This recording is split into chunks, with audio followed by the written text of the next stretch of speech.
இன்றைக்கி ரொம்பவே டேஸ்டியான சிக்கன் குழம்பு எப்படி வைக்கலான்னு பார்க்கலாம் வாங்க. எல்லோரும் ரொம்ப டேஸ்ட்டாக சிக்கன் குழம்பு வைப்போம். ஆனால் இவ்வளோ சீக்கிரத்தில் சிக்கன் குழம்பு குயிக்காக வைக்கும்போது டேஸ்ட்டும் நல்லா இருக்கணும். நீங்கள் நம்ம சேனல் புதுசாக இருந்தீங்கன்னா சப்ஸ்கிரைப் பண்ணிவிட்டு பாருங்கள். இந்த மாதிரி சிக்கன் குழம்பு கெஸ்ட்லாம் வந்தாங்கன்னா ஒரு 5 நிமிஷத்தில் ரெடி பண்ணிடலாம். இப்போ பாருங்கள், பெரிய வெங்காயம் போட்டுக்கோங்க, சின்ன வெங்காயம் போட்டுக்கோங்க, கருவேப்பிலை, பட்டை, கிராம்பு, ஏலக்காய்லாம் போட்டுக்கோங்க. இது பெரிய வெங்காயம் சின்ன வெங்காயம் கண்டிப்பாக சேர்த்து போடணும், அப்போ தான் டேஸ்ட் நல்லாயிருக்கும். இப்போ இஞ்சி பூண்டு பேஸ்ட் ஒரு 2 ஸ்பூன் போட்டுக்கோங்க. நல்லா வெங்காயம் வதங்கி வந்ததும் இஞ்சி பூண்டு பேஸ்ட் போட்டுட்டு இதில் தக்காளி அரைச்சி ஊற்றிக்கோங்க. தக்காளி அரைச்சி ஊற்றுறது தான் இந்த சிக்கன் குழம்புக்கு ஸ்பெஷல். இது டேஸ்ட்டு சூப்பராக இருக்கும், கிரேவி அருமையாக இருக்கும்.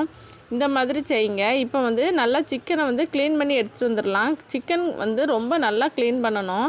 இது எப்படின்னா நல்லா மஞ்சள் தூள் போட்டு உப்பு போட்டு நல்லா கழுவி எடுத்துகிட்டு வரணும், அப்போ தான் க்ளீன் ஆகும்.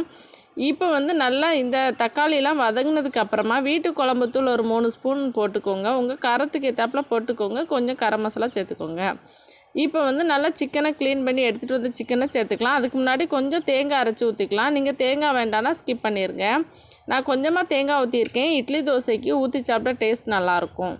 இப்போ இது கூட சிக்கனை சேர்த்துட்டு இதை தேவையான அளவு உப்பு போட்டுக்கோங்க. கொஞ்சம் கருவேப்பிலை போட்டு தேவையான அளவு தண்ணி ஊற்றி நல்லா மிக்ஸ் பண்ணி விட்டுருங்க. நல்லா மிக்ஸ் பண்ணி விட்ட பிறகு நம்ம குக்கரை மூடி போட்டு ஒரு விசில் அல்லது 2 விசில் வைக்கலாம். ஒரு விசில் வச்சாலே வெந்து வந்துடும். கூட ஒரு விசில் கூட வச்சுக்கலாம். வச்சுட்டு நல்லா குக்கர் கொஞ்சம் லேட்டாக ஓப்பன் பண்ணுங்கள். அப்போ தான் நல்லா பார்க்க சூப்பராக டேஸ்ட்டு அருமையாக இருக்கும். பாருங்கள், கலர் நல்லா சூப்பராக இருக்குது. அந்த கலருக்கு ஏற்றாப்புல டேஸ்ட்டும் ரொம்ப அருமையாகவே வந்துடுது. இந்த மாதிரி வச்சிங்கன்னா வீட்டில் எல்லாருக்கும் ரொம்பவே பிடிக்கும். கெஸ்ட்லாம் வந்தாங்கன்னா இந்த மாதிரி ட்ரை பண்ணுங்கள். குயிக்காகவும் வச்சிடலாம். டேஸ்ட்டும் ரொம்ப அருமையாக இருக்கும். இட்லி தோசைக்கு சூப்பராக இருக்கும். ரைஸ்க்கு கூட நல்லாயிருக்கும்.